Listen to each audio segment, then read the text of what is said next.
Lahat ng pumasok na pulis, hindi armado. Walang baril, kahit isa.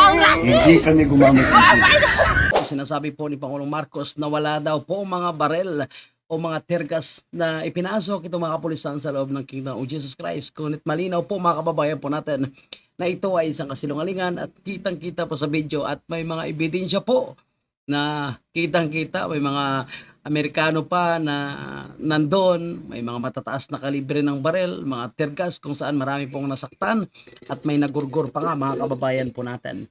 Sa ngayong araw mga kababayan, pang-anim na araw na po na pagpapatuloy na pagsisearch po nila kay Pastor Apollo Kibuloy, siguro isang araw, dalawang araw, tatlong araw, okay pa. No, kasi hindi nila nakita dahil sinasabi nila more than 30 hectares. Pero pang-anim na araw mga kababayan po natin ay hindi pa rin nila natagpuan itong si Pastor Apollo Kibuloy at iba't ibang kagamitan po ang kanilang ipinuslit, ipinasok po mga kababayan po natin sa loob ng kingdom. At hindi po nila pinapadaan sa screening, hindi po nila pinapayagan na ito po ay makita. So, kitang-kita sa video mga kababayan natin kung paano po itinatakbo ng mga pulis papuslit po sa loob. Ang pinaghihinalaan ng iba ay ito daw po ay mga matataas na kalibre ng armas, mga kababayan po natin. Ngunit ayon kay Bongbong Marcos, wala daw pong ipinasok na mga baril sa loob. Anyway, tingnan muna natin ito ha. Tingnan natin kung ano po yung itong pinupuslit ng pulis mga kababayan po natin. No? Ano kaya ito? Ito kaya ay ebidensya na gagamitin para panira po sa mga taga Kingdom of Jesus Christ.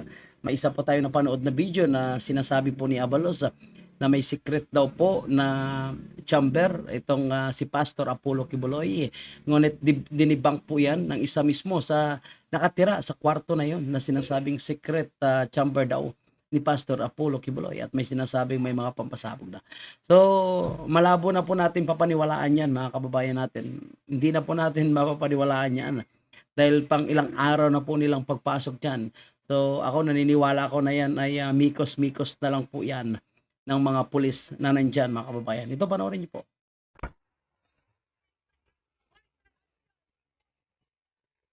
So, bakit hindi nila pinapaiskan? Ano po yung laman ng ano na yan, yung mahaba? Parang sniper po yun. Ano ba yan? Pampasabog? O ano po yan? Bakit ayaw nila ipapaskan? Diba? Kung wala silang tinatagong sikreto at kung talagang transparent po itong kanilang ginagawa dyan sa loob ng Kingdom of Jesus Christ, bakit hindi nila ipapakita? Paulit-ulit ka po nila ina-announce na nakita na po daw nila kung saan po yung tunnel ni Pastor Apollo Kibuloy. Alam na daw po nila kung saan yung heartbeat ni Pastor Apollo Kibuloy. So bakit ito hindi nila ipapakita? Bakit ayaw nila ipaalam sa publiko kung ano po itong mga kanilang pinupuslit, 'di ba? So napapaisip na po tayo, 'di ba? Posible po ito ay gagamitin po nila na ebidensya o ikakasira, tanim ebidensya, tanim mga bata. So ginagawa na po nila 'yan sa ngayon. May mga minors po silang pinasok. May minahan ba diyan sa loob?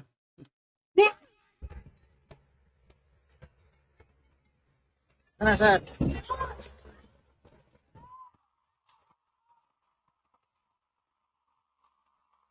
So, may pinasok na naman po sila ng mga gamit dito. Nakita niyo po, nagtatakbo sila. In connection po sa video na ating pinapakita kung saan may tumatakbo, ito po yung sinabi diyan ni Bongbong Marcos noon na wala daw pong baril, walang tirkas na pinapasok. So ano po yung mga kontrabando na pinapasok doon? Yung mga malalaking black, may blue box, may karton na nilalaman ng mga heavy equipment para, I don't know, pangbungkal ba ito o saan nila gagamitin yun mga kababayan natin dahil hindi naman nila sinasabi. Political na yan. Hindi na totoo yan. Hindi totoo daw po mga kababayan po natin. You go to any human rights advocate, there's nothing that we did. Lahat ng pumasok na pulis, hindi armado. Ano yan? Anong tawag dyan? Walang baril, kahit Anong tawag dyan sa hawak nila? Laruan? Water gun? hindi kami gumamit ng tigil. Hindi gumamit ng tergas. Ano yan? Ang pinagbabato dyan. Kaya nga po marami ang nasaktan. Marami pong tinamaan ng tergas. Marami pong nagkakasakit. Wala kaming ginawang ganun. So anong human rights violation? Yan po mga kababayan wala daw silang ginagawang ganon. wala daw pong human right violation na ginawa po ayon kay Bongbong Marcos. We're talking about is very political na yan. So, ang sabi niya, ito daw po ay pamumulitika. So, kayo na po bahala maghusga, mga kababayan po natin. Total, nakita niyo naman po yung patunay. Ito po. Yan ang mga video na yan. May flag pa ng Amerika, yung isang sundalo na nandyan, yung mga heavy equipment na kanilang ginagamit. Diba? Mga kababayan, huling-huli na mismo sa bibig nitong taong ito ang kanyang kasinungalingan. At kahit pa may video, may mga paglabag, may mga pepper spray, so ngayon sasabihin niya na walang kontrabando, walang barel, walang tergas. So anong tawag dyan? Laruan. So kayo na po bahala maghusga dyan, mga kababayan pa natin. This is Kababayan Para PH para sa tunay na Austrian Bayan.